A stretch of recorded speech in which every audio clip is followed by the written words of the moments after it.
Hi, I'm just going to talk to you through the new live jobs feature that we've added into Disposal's paperwork. So with paperwork, you can monitor which of your sites are still live.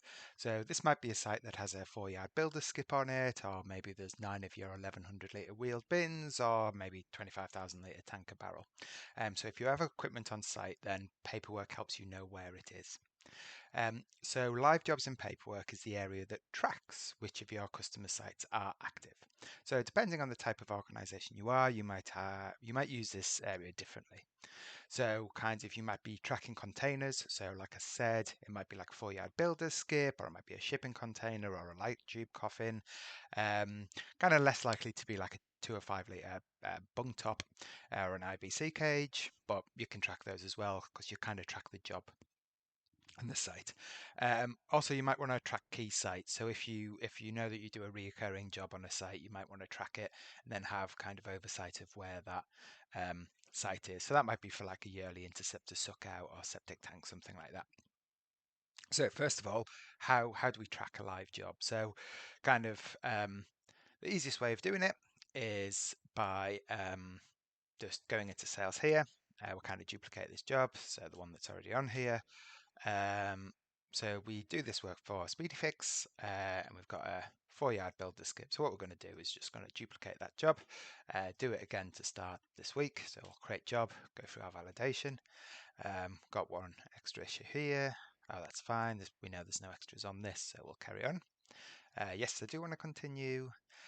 So requested date, I'm just going to put it down for next week. So let's put it down for the 28th.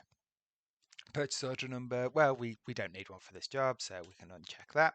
Invoice required, yes, one is required, and this is the feature here that's been added to this live job. So if we click over this question mark, so again, it'll give you some information. So some jobs involve leaving a container on site that needs to be picked up or exchanged or emptied later. So enable this to have an overview of these jobs. So what we're going to do is hit tracking required on that.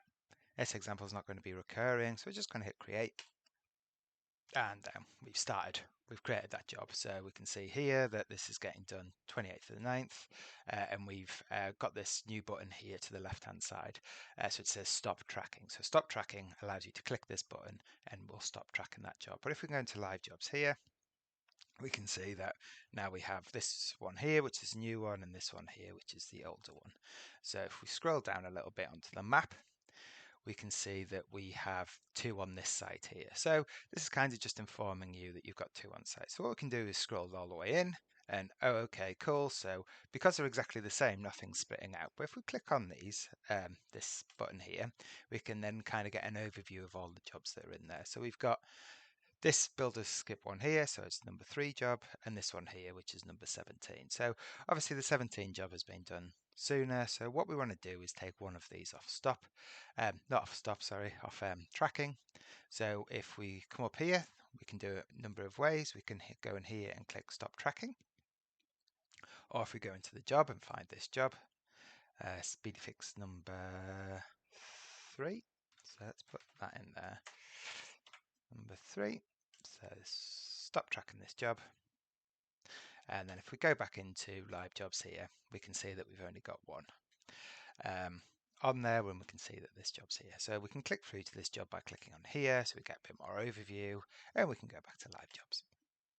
A couple of other actions you can do here is go into actions and you can duplicate your job, stop tracking, you can view the weight, you can view the job. So if we can duplicate the job, what that'll do, it'll kind of take us around the system again, show you the job validation, get past that, kind of put this information in that we've already done. Back into live jobs. We can view the job, we can stop tracking. Now you're probably asking, oh, I've got some jobs on the system already. How do I start tracking those jobs? Well, kind of what we can do is we can go in here. I think all we've got set up is Speedyfix jobs. Oh no, cool. So we've got one here. So what we can do is we want this same job here. So let's go into planning, and we can actually click the start tracking button here.